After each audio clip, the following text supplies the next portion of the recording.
You have new pedals? I actually haven't got purchased new pedals. Clipless pedals? Yeah. My God. Now that the 21st century is here into the 20th. Do you have clipless pedals? Yeah, I find it. Good evening. On behalf of the Elliott Day Book Company, thanks for coming and welcome.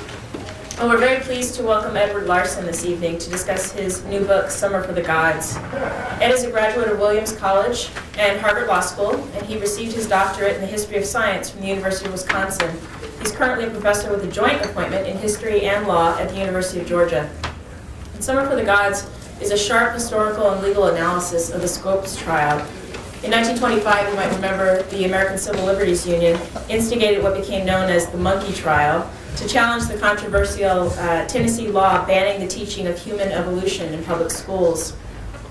Ed does a really terrific job of outlining the continuing debate over science and religion by stripping away the mythology that surrounds the trial and outlining how the trial helped shape the development of both popular religion and constitutional law in America.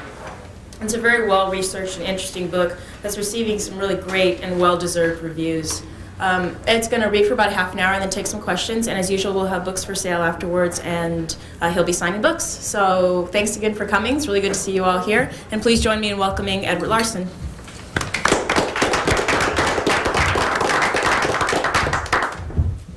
Thank you all for coming out. You forgot that I'm a local too. I'm from Seattle.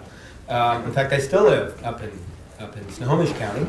We moved up there. The traffic drove us out. I grew up in I remember before I-5. It just got too thick. So now we live up there, and I live up there for half the year, and that's where I do my writing. So this was written. In fact, the front probably says I wrote it in stamps. No, but well, no, I guess I was over in Italy when I finished it. So I put Italy in there. Actually, I wrote it up in Snohomish County. So it's a local book, despite my Georgia ties, where I go off every winter about beginning in January to avoid the rain and come back in early June. What I thought I'd do is read for a bit, as I said, but I really do like answering questions. So if you all have questions, please stay around, because I do like answering questions. What I thought I'd do is, not knowing exactly what to read, when I put this book together, well, it was my first book I ever get to do readings with. My first book by not a university press. As an academic, all my earlier books were university presses, and I don't get invited to a lot of readings from those. This book was just such a wonderful topic and great opportunity for me, being both in history of science and law. And so I wrote a book like I write for university presses. I tried to make it so everybody would enjoy it, and I hope it's worked. But when my editor got it, Steve Frazier at Basic, he said, well, it's fine, but like any academic book, you start from the beginning and you go through and you tell the story and you tell all the implications. You got to catch them at the beginning. You can't start back in that early stuff.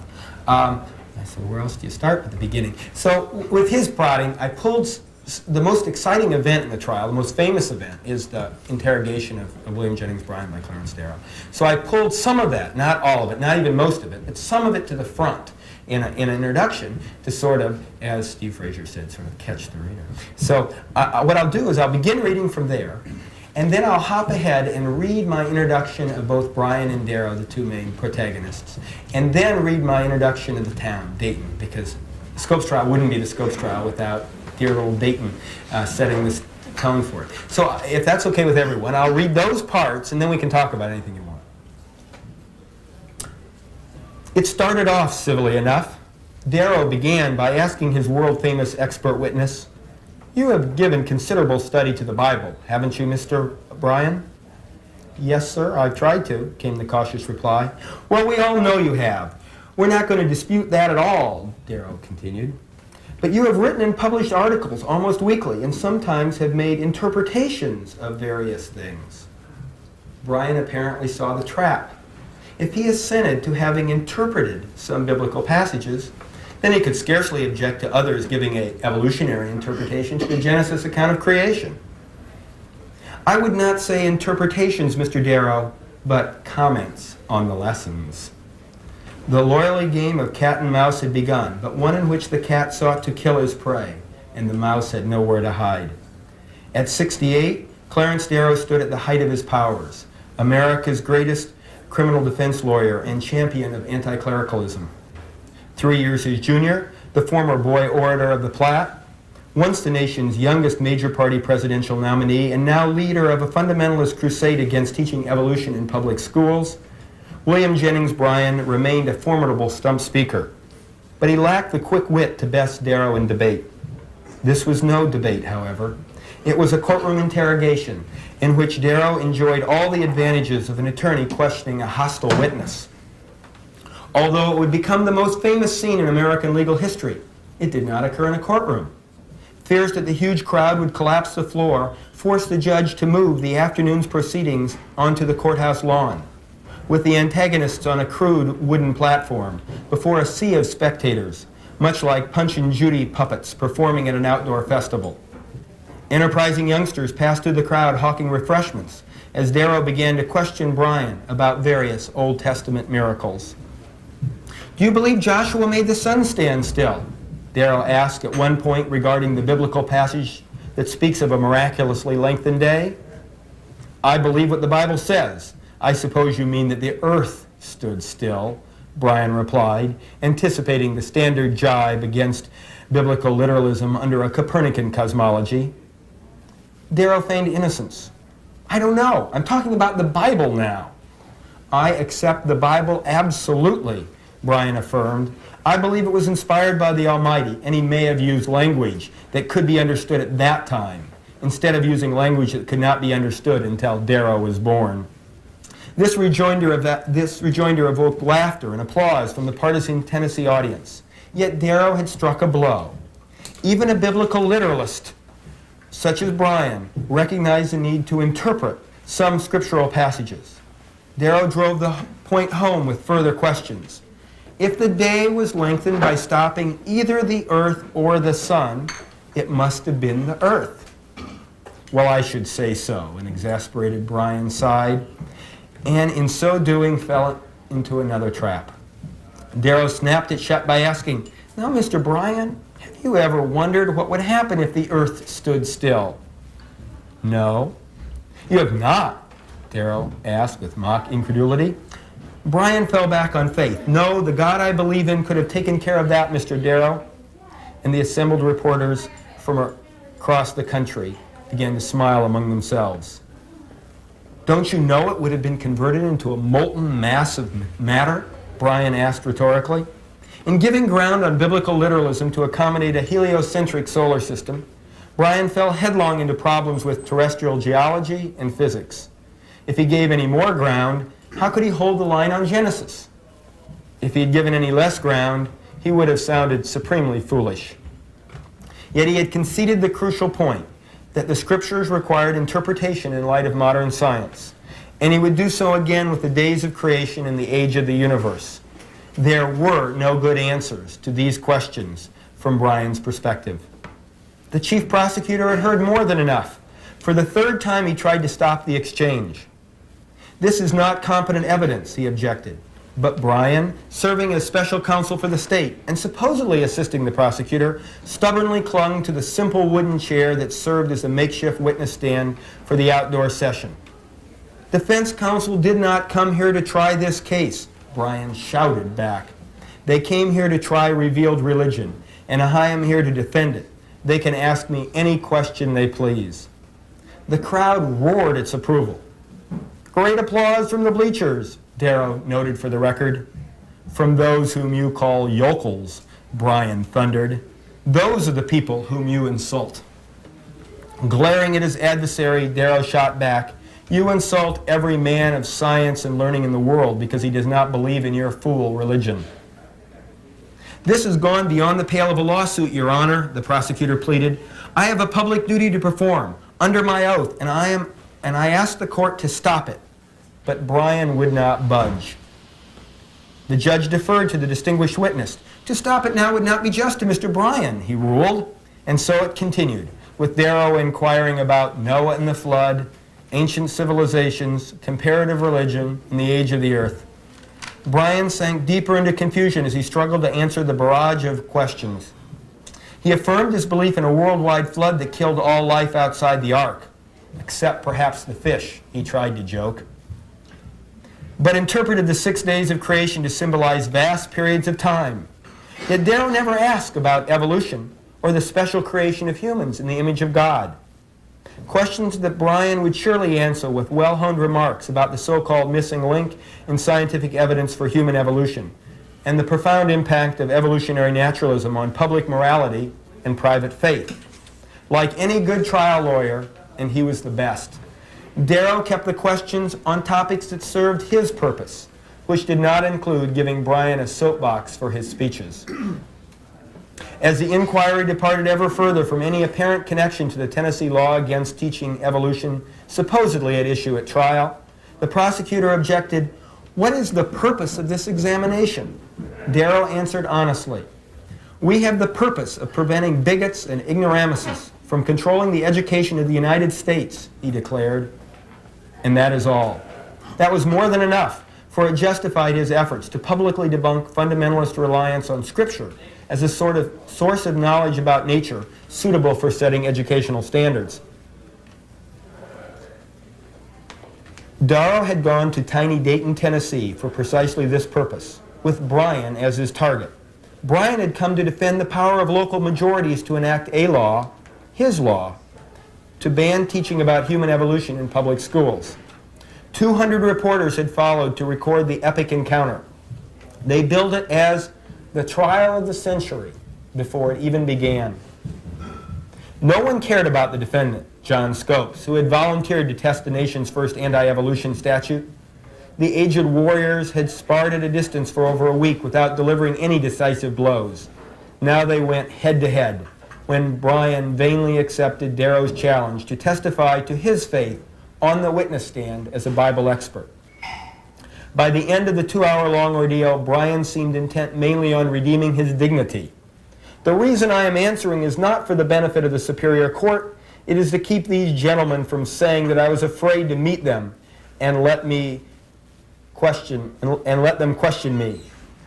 Yet Bryan knew better than to place himself and his faith in such a vulnerable position. 3 years earlier, at the outset of the anti-evolution crusade, Darrow had asked him similar questions in an open letter to the press. Bryan had ignored them. Anyone can ask questions, but not every question can be answered. If I am to discuss creation with an atheist, it will be on the condition that we both ask questions. He may ask the first one if he wishes, but he shall not ask a second until he answers my first. Bryan had a long list of ready questions for Darrow and other evolutionists. Chief among them, he would ask about the missing links in the fossil record. True science is classified knowledge, and nothing therefore can be scientific unless it is true, Bryan was prepared to say in his closing arguments, which he had planned to give that very day before being waylaid by Darrow. Evolution is not truth. It is merely a hypothesis. It is millions of guesses strung together. It had not been proven in the days of Darwin. He expressed astonishment that with 2 or 3 million species, it had been impossible to trace any species to any other species. Where are the missing links? If evolution be true, they have not found a single link. More critically, he stressed the missing links between humans and their supposed simian relatives because the challenge law only pertained to teaching human evolution. At the time, the popular debate over the status of evolution as science centered largely on the interpretation of fossils. And that's how I begin, and then I go forward and start talking about the state of science at that time. What was evolutionary science? What was believed in? What was the evidence for evolution at that time? What was the evidence against it? What was its strengths and weaknesses? Sort of go through that and the development of evolutionary theory, because many people wonder why the Scopes trial took place 65 years after Origin of Species was published. Why did it take so long for people to react? Well, there was a reason, and there was a timing within the science for that, because Darwinian evolution took a long time to become accepted, was part of the reason. Also part of the reason is the development of popular religion. And so after I go through the scientific background, I go through the development of popular religion in America and how fundamentalism really emerged right around the time of World War I, shortly before the Scopes trial, as a reaction to modernism in the church. So one of the protagonists came about sort of at that time. So I go through that, and in the course of talking about the development of anti-evolutionism in America, as it were, in the course of that chapter, I introduced Bryan. And so what I thought I'd do is hop ahead and give my introduction to Brian when I formally introduce him, when he appears in the story about a third of the way through the first section of the book. Brian's crusade against teaching evolution capped a remarkable 35-year-long career in the public eye. He entered Congress in 1890 as a 30-year-old populist Democratic politician committed to roll back the Republican tariff for the dirt farmers of his native Nebraska. His charismatic speaking ability and youthful enthusiasm quickly earned him the nickname the Boy Orator of the Platte. Brian's greatest speech occurred at the 1896 Democratic National Convention, where he defied his party's conservative incumbent president, Grover Cleveland, and the Eastern establishment that then dominated both political parties by demanding an alternative silver-based currency to help debtors cope with the crippling deflation caused by exclusive reliance on limited gold-backed money. Using a potent mix of radical majoritarian arguments and traditional religious oratory, he demanded, and here I quote from what is one of the most famous speeches in American history, his Cross of Gold speech. The key line in there: "You shall not press down upon the brow of labor this crown of thorns. You shall not crucify mankind upon a cross of gold." The speech electrified the convention and secured the party's presidential nomination for Bryan. For many, he became known as the Great Commoner. For some, the Peerless Leader. A narrow defeat in the ensuing bitter election did not diminish Bryan's faith in God or the people. He retained leadership of the Democratic Party and secured 2 subsequent presidential nominations as he fought against imperialism and militarism following the Spanish-American War and for increased public control over corporate business practices. His vocation became speaking and writing, with majoritarian political commentary and evangelical Protestant lectures serving as his stock in trade. During the remainder of his life, the energetic Bryan gave an average of more than 200 speeches a year, traveled continually throughout the country and around the world, wrote dozens of books, and edited a political newspaper with a nationwide circulation. After helping Woodrow Wilson secure the White House in 1912, Bryan became Secretary of State and idealistically, some would say naively, set about negotiating a series of international treaties designed to avert war by requiring the arbitration of disputes among nations. This became more of a religious mission than a political task for Bryan, who called on America to, and I quote from him, exercise Christian forbearance in the face of increased German aggression that led up to World War I, and vowed, "There will be no war while I am Secretary of State." Of course, he had to resign from office to keep that promise. Once again left without a formal governmental post, but with an expanded sense of mission, Bryan resumed his efforts as an itinerant speaker and writer on political and religious topics. Although his campaign for peace failed, he helped secure ratification of 4 constitutional amendments designed to promote a more democratic or righteous society: the direct election of senators, a progressive federal income tax, prohibition, and female suffrage. During this period, the aging commoner moved to Miami for his wife's health and got in on the ground floor of the historic Florida land boom of the early 20s. Although publicly he played down his profits, the spectacular rise in land prices made Bryan into a millionaire almost overnight. Private wealth did not diminish Bryan's public zeal, as he found 2 new campaign targets: the conservative Republican administrations in Washington and teaching evolution in public schools. Both targets remained fixed in his sights throughout the final years of his life. Indeed, after seeing himself portrayed in a political cartoon as a hunter, shifting his aim from a Republican elephant to a Darwinian monkey, Bryan admonished the cartoonist, "You should represent me as using a double-barrel shotgun, firing one barrel at the elephant as he tries to enter the treasury and another at Darwinism, the monkey, as he tries to enter the schoolroom." Bryan remained a progressive even as he crusaded against teaching evolution. In William Jennings Bryan, reform and reaction lived happily side by side. The Bryan of the 1920s was essentially the Bryan of the 1890s, older in years, but no less vigorous, no less optimistic, no less certain. Bryan's anti-evolutionism was compatible with his progressive politics because both supported reform, appealed to majoritarianism, and sprang from his Christian convictions. Bryan alluded to these issues in his first public address dealing with Darwinism, which he composed in 1904 at the height of his political career.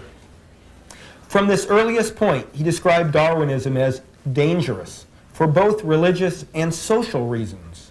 I object to the Darwinian theory, Bryan said, with respect to the religious implications of a naturalistic explanation for human development, because I fear we shall lose the consciousness of God's presence in our daily life if we must accept the theory that through all the ages, no spiritual force has touched the life of man and shaped the destiny of nations.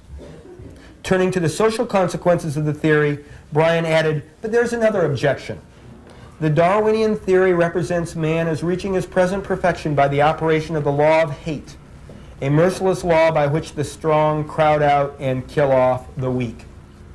Well, this was the sense of emotion, the sense of purpose that Bryan was going to carry to Dayton and had carried throughout the anti-evolution crusade. It's something he carried to everything he ever did. He was the type of person he was. I go ahead and talk more about him and about the developing crusade that happens, how he latches on to the anti-evolutionism that has already touched the evangelical or fundamentalist Protestants, and turns it political. Pushes the idea of getting laws to stop the teaching in public schools of human evolution as true. That was his original goal. Tennessee ended up going further. The bills were introduced throughout the country. Bryan spoke around the country.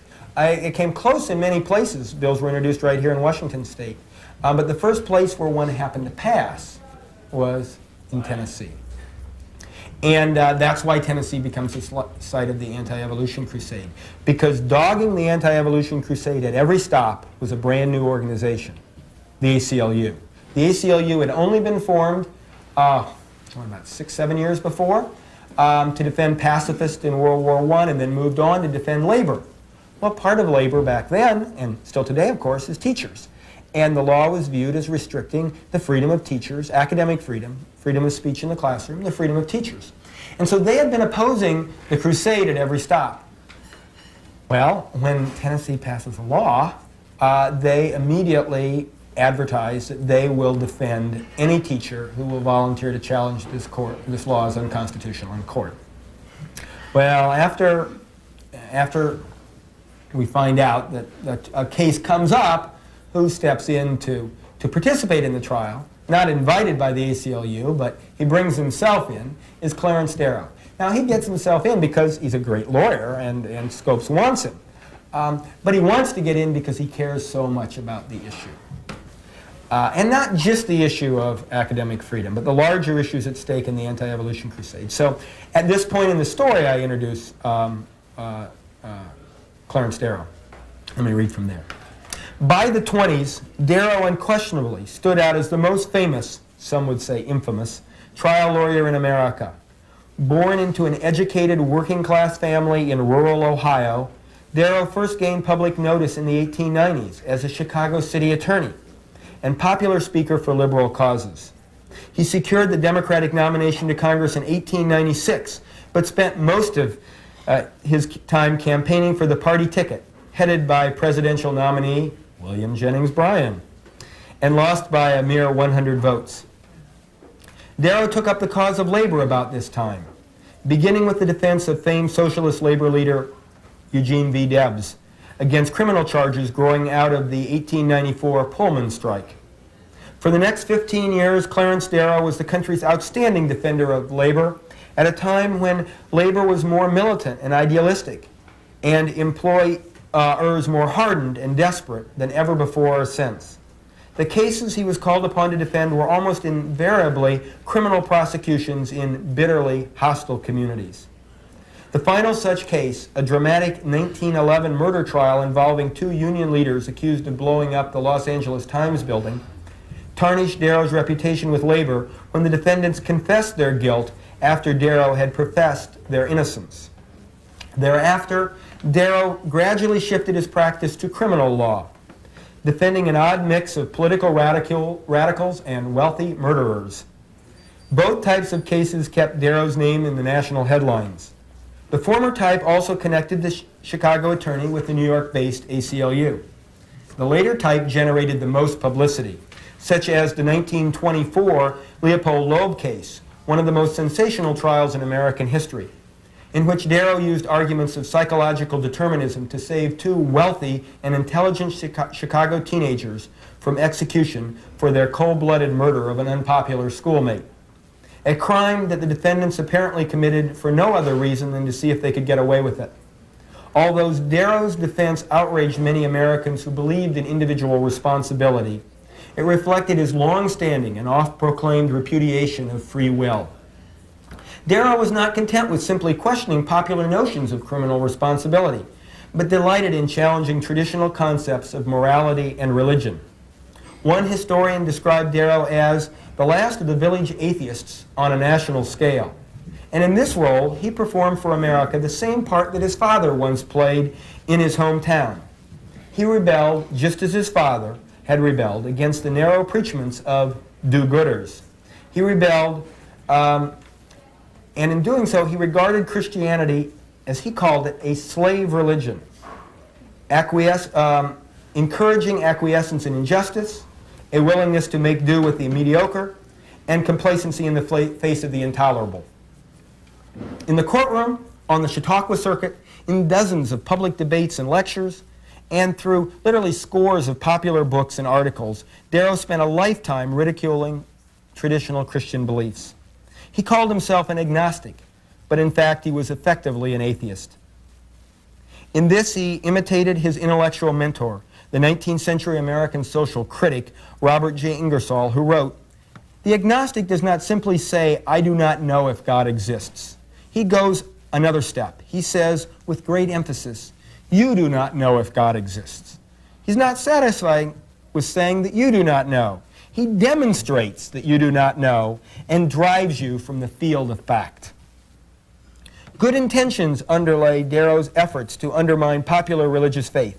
He sincerely believed that the biblical concept of original sin for all and salvation for some through divine grace was, as he described it, a very dangerous doctrine, silly, impossible, and wicked. Darrow once told a group of convicts, "It is not the bad people I fear so much as the good people. When a person is sure that he is good, he is nearly hopeless. He gets cruel. He believes in punishment." During a public debate on religion, he added, "The origins of what we call civilization is not due to religion, but to skepticism. The modern world is a child of doubt and inquiry, as the ancient world was a child of fear and faith." Darrow welcomed the hullabaloo surrounding the anti-evolution crusade. It rekindled interest in his legalistic attacks on the Bible, which once appeared hopelessly out of date in light of modern developments in mainline Christian thought. In response to 1923 comments about evolution by William Jennings Bryan, for example, Darrow could again make front-page news in the Chicago Tribune by simply asking Bryan questions such as, "Did Noah build the ark? And if so, how did Noah gather animals from all the continents?" Leading Chicago ministers complained that both Darrow's comments and both Bryan's comments and Darrow's questions missed the point. But the public loved it, and so did Darrow. When the Scopes trial arose 2 years later, Darrow volunteered his services for the defense, the only time he ever offered free legal aid, seeing a chance to grab the limelight and debunk Christianity. "My object," Darrow later wrote, "was to focus the attention of the country on the program of Mr. Bryan and the other fundamentalists in America." Well, that's my introduction to Clarence Darrow, a wonderful character and a wonderful speaker and a brilliant man, and quite the natural opponent. Indeed, when the idea of the trial came, several newspapers suggested that the two people who we needed at the Scopes trial were Bryan and Darrow to thrash it out. Well, that's who they got. And they both brought with them that passion that is reflected in what I read.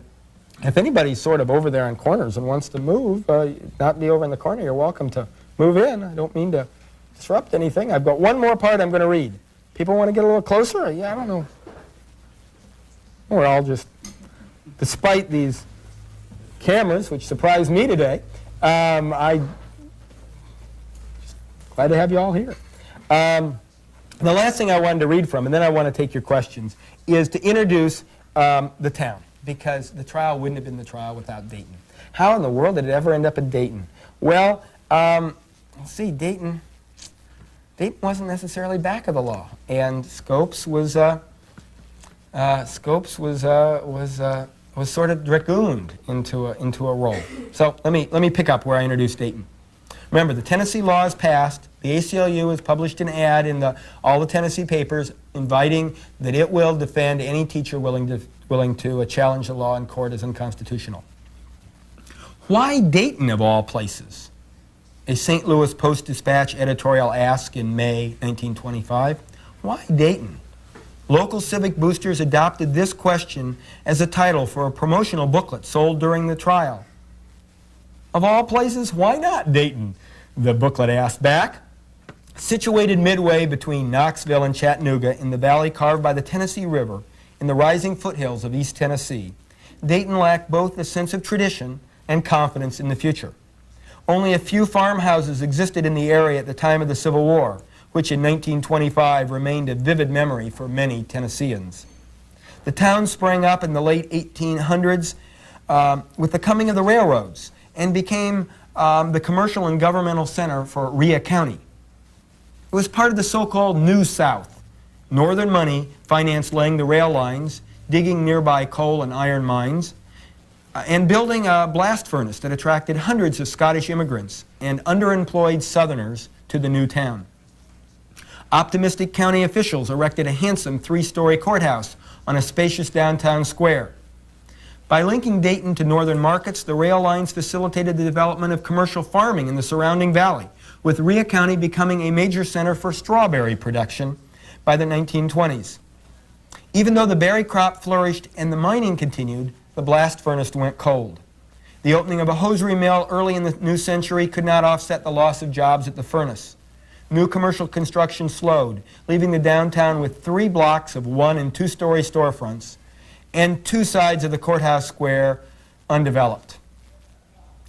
Concerned civic leaders actively courted new industry as they watched their town's population dwindle from a peak of about 3,000 during the gay 90s to fewer than 1,800 by the time of the Scopes trial.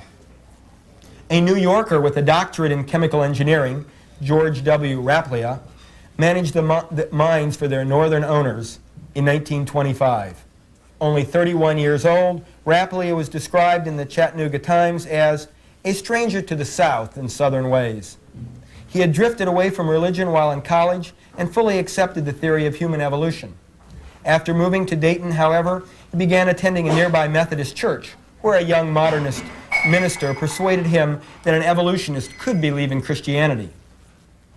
Rappleyea viewed Tennessee's anti-evolution law with disdain and wrote an indignant letter about it to the Chattanooga Times.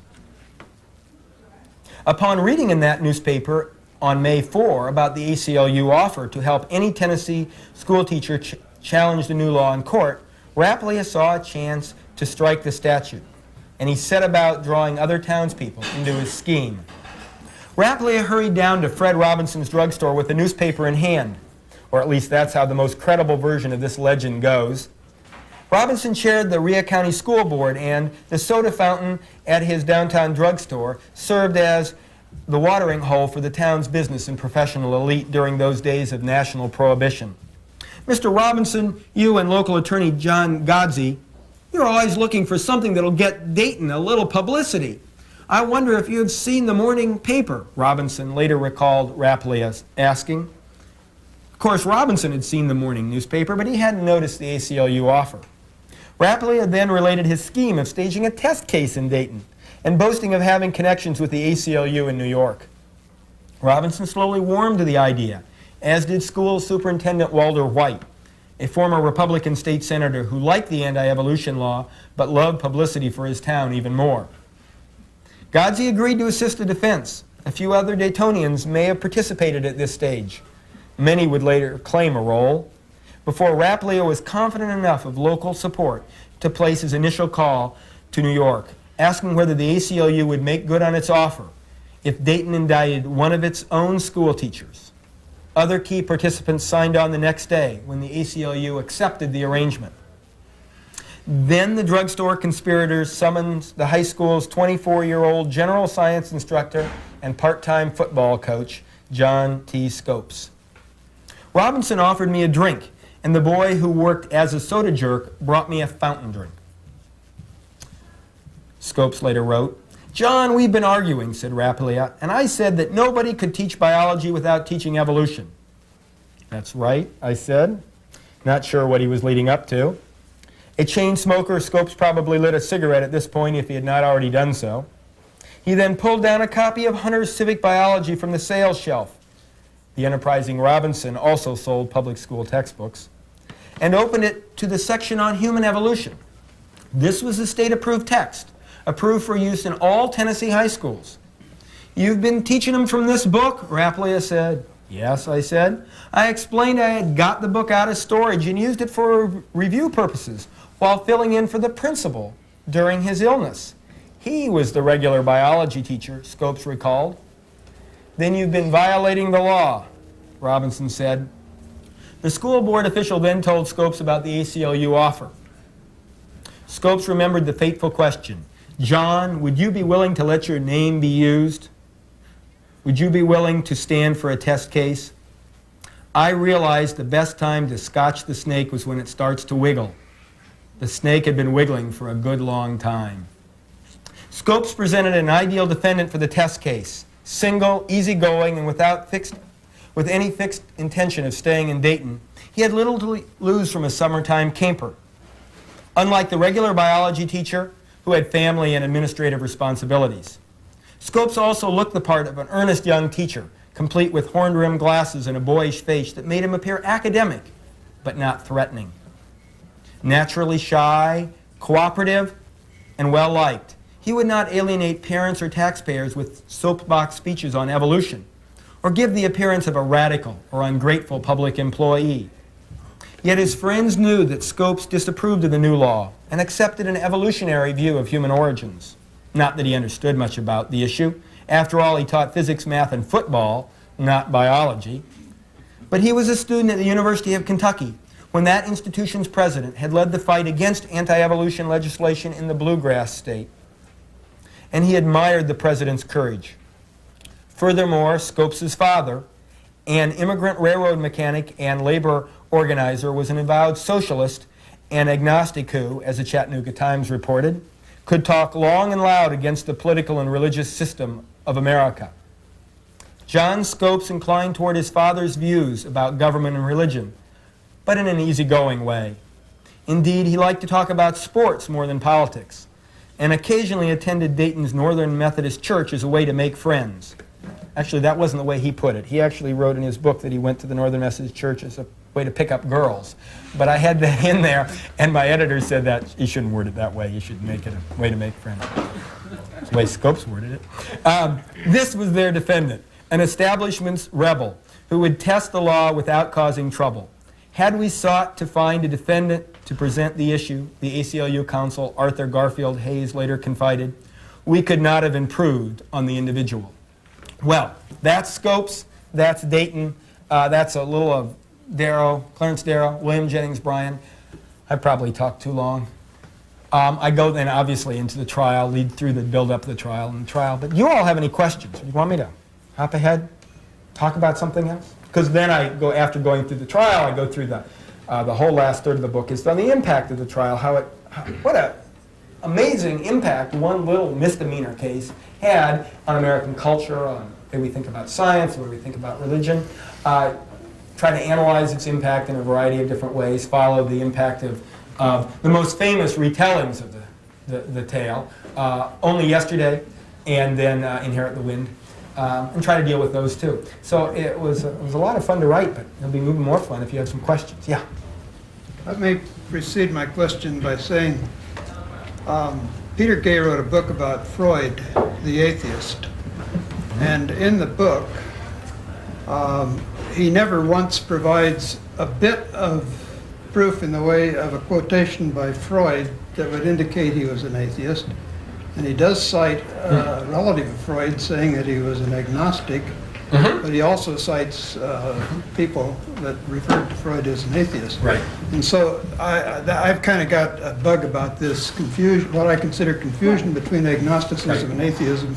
And I noticed that you said that Darrow referred to himself as an agnostic, Yes. and yet you call him an atheist. No, I never did. Brian called him an atheist. Oh, Brian. I said he was effectively an atheist in his arguments, in the sense that he was trying to prove when he would argue. And he went through a series. He was a very popular event on the Chautauqua circuit. Was a debate between it went around many towns. It may have been right here in Seattle. I know he did speak here often. He would debate with Will Durant, the great historian, and it would be Clarence Darrow and Will Durant debating about whether or not there is a God. And Darrow would take the point there isn't one, and Will Durant would take the point that there is one. Certainly, Will Durant was no fundamentalist. He wasn't. He had a very modernist view of religion, and that was the sort of debate that would capture that in his debating, he took the role that there is no God, but he himself would say yes. He did define himself as an agnostic. After that term, see, the term was only coined by T.H. Huxley in the late 1800s. And we do have writings of Darrow before that, and before Darrow knew about the definitional structure. And after the definitional structure came out, certainly his father always called himself an atheist, and he always said he took after his father's views on religion. But the new term was coined in the late 1800s, and Darrow felt more comfortable with that term. And I think that is I think he should have. I think he should have felt more comfortable with that term. I don't think he was being disingenuous with adopting this new term, but he was effectively operating in his speeches and in his hero was Ingersoll. Ingersoll would have called himself an atheist. He was adopting this village atheist tradition, and that quote, when I read that he played the role of village atheist, was a quote from his biographer, and one he would use. So that's how it works out. But I think it's a good point. The basic confusion was Brian's. Oh yeah, Brian would. Well, no, yeah, that's interesting. Brian would catch himself. Every time I ever saw him call Darrow an atheist, he usually called him an agnostic. And whenever he called him an atheist, he would catch himself. And you'd read the quote in the paper that if I'm, they'd be in the middle of an exchange, and if I am to respond. If I am to take the stand and answer questions from America's leading atheists, or should I say agnostic, he would sort of catch himself in that.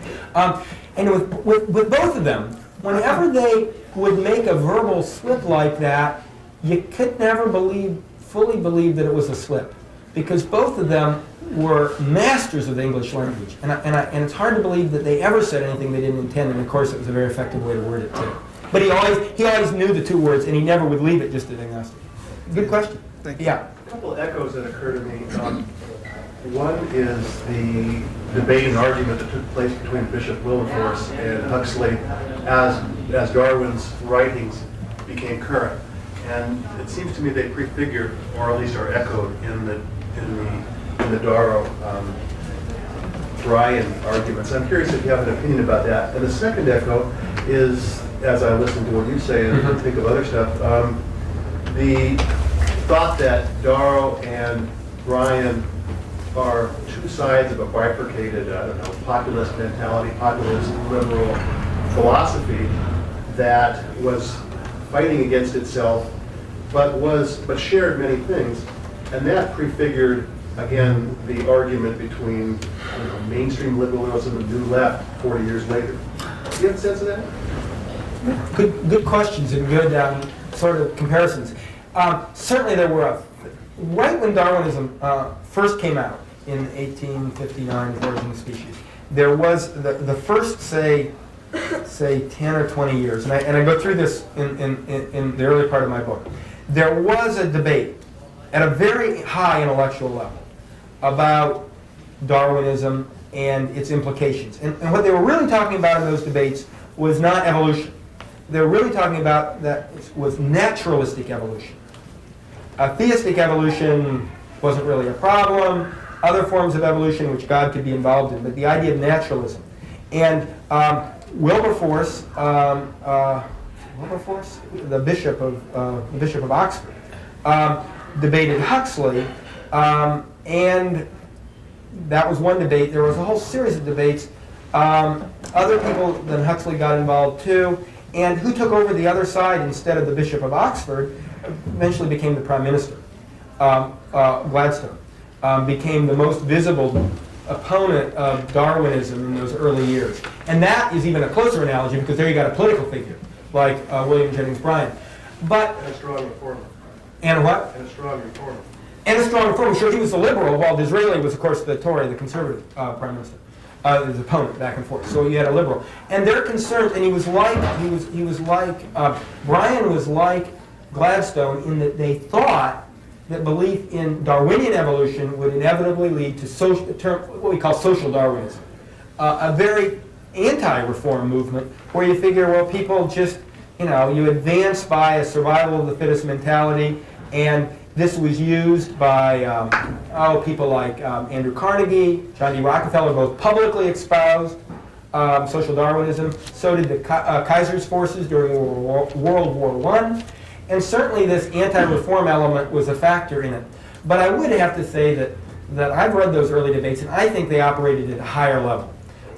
Those early British debates operated at a more sophisticated level with parsing the issues, I believe, than you got in this later echo, because Bryan and Clarence Darrow were much more geared to the popular level in the way they spoke, and in persuading an immediate audience rather than trying to debate what was then an open issue. In 1860s, the Darwinism issue was very much an open issue. By the 1920s, it really wasn't, in the scientific level, an open issue in the same way. So in that sense, there was a similarity, certainly an echo, but it was I'd call it a pretty faded echo. To be honest, I'm not trying to downplay my characters. I really grew to admire. I like words, and both William Jennings Bryan and Clarence Darrow and the other major figure of my book, H.L. Mencken, were wonderful with words. I love to play with words, and I got to work with, I think, the best wordsmiths of the early 20th century. They all used words so precisely. It's fun to read them and to hear them speak, and you could almost, after I read them enough, you could almost hear them resonate inside of my head, and I like that. So I do like that, but to be honest, when I break it down to a intellectual level, I think the early debates were probably more sophisticated. And you had a further question. The question was the affinities as well as the dissimilarities between Bryan and Darrow as exemplifying late 19th century thought and then the New Left and the mainstream liberal, circa 1965. Yeah, they both certainly were viewed, and at the turn of the century, both were very much associated with sort of the respectable end of the far left. William Allen White, the editor of the Emporia Gazette, once said of William Jennings Bryan that he's the closest thing to socialism that the American mind could tolerate. By that he meant the closest thing that could ever have a plausible chance of becoming elected president. And William Jennings Bryan really led his party to become the modern Democratic Party. Think of before William Jennings Bryan. They were the party of slavery, of the Confederacy, of the South. Grover Cleveland, the only man they managed to elect as president after the Civil War, was one of the most conservative presidents in American history. They were a very conservative party, and William Jennings Bryan wrenched it out of that place and put them on the really the modern footings. And the proposals that William Jennings Bryan proposed to deal with the Cleveland recession of 1896 or 1895, the one he was running in, were really almost exactly what FDR later adopted as part of the New Deal. So in that sense, yeah, he was always still establishment, but leaning that way. Clarence Darrow was the same way. He was associated with socialists, but never called himself a socialist. And that was a time when you knew the difference of those words. And Clarence Darrow was speaking all over the country, and he watched his words on that point because he was always accused of being a communist and a socialist, and he never said he was. That was a time when you could say you were. A lot of people did. it was a very powerful force. This was, of course, before the Bolshevik Revolution, at a time when America could have gone all sorts of different directions. And so Clarence Darrow had his ties in that way. They worked together on many issues. They both were involved in the anti-war effort. Before World War I, they were both involved in trying to reform corporate business practices. They were good friends. They knew each other well. And they were, I mean, you hardly believe it when you see them talk, but when the lights went, as I talk about in the books, when they walked off stage in the courtroom, they didn't talk amiably. The two of them got along well, and they respected each other. And not, excuse me, not just in their public words, they weren't trying to cover, because one of the fun things about this book is nobody had written a real history of the Scopes trial in 50 years, or during the 1950s was the last one. And they didn't have that person, Ray Ginger, wrote a nice book, but he didn't have access to all the archives and all the inner papers that I had. All he had was basically the newspapers. Well, I had those, published newspapers. So I had all the private writings of Darrow and Bryan. I had people who had received all those writings, the other participants in the lawsuits. They had not been available in the 50s. The people had died over the years and given their papers to the archives. And the ACLU has opened their archives. So I was able to work with all those materials. And privately, when they were writing to their own supporters, Bryan would be writing to his other attorneys in Tennessee before he got there. Says, Darrow says a lot of things, but down deep, he's really an honest man, a good man, a sincere man. And they both felt that way about each other. So in that sense, they were honest protagonists and didn't really carry that level of antagonism. Now, Bryan remained a liberal throughout his life and didn't really change a lot, actually. William Allen White also once said about Bryan that he had a mind that was like a saucer. It was incredibly wide. He had a lot of ideas. Incredibly wide, but very shallow. And I think that was a little harsh, but he didn't change a lot. Well, Clarence Darrow did change in his political views, and he was much more radical early in his life. Well, not real early. He was a corporate lawyer, and then he shifted and became more radical in the 1890s. But by the end of his career, he was fighting the New Deal. He was fighting the programs Bryan had proposed. His last acts in the 30s were trying to stop, and were allying themselves with an incredible collection of people trying to oppose the New Deal. And the source of that, though, the source of that opposition is that over the years he became incredibly distrustful of government. He thought you couldn't trust government in dealing with people, and his fear with the New Deal it was going to take away individual freedom. But that's how he changed. He became, in a way, a little bit of a libertarian, but mostly because he had a lot of raw encounters with government, and that tended to make him suspicious. He became less majoritarian and more a purist in his beliefs, while Bryan remained a majoritarian, whatever the people liked. He would try to convince him to go a liberal route, but he'd defend. Long answer to your question. I'm sorry. There were other questions. Yeah. How close was the film to the reality of the trial? Oh, not at all. Inherit the Wind? Mm-hmm. Inherit the Wind is a wonderful, wonderful play and a wonderful book. And I was able to meet at one point one of the writers. But even the play in the book, the play itself, in the beginning of the play, and in the playbill, what do you call it when you go to a play in Broadway? Screenplay.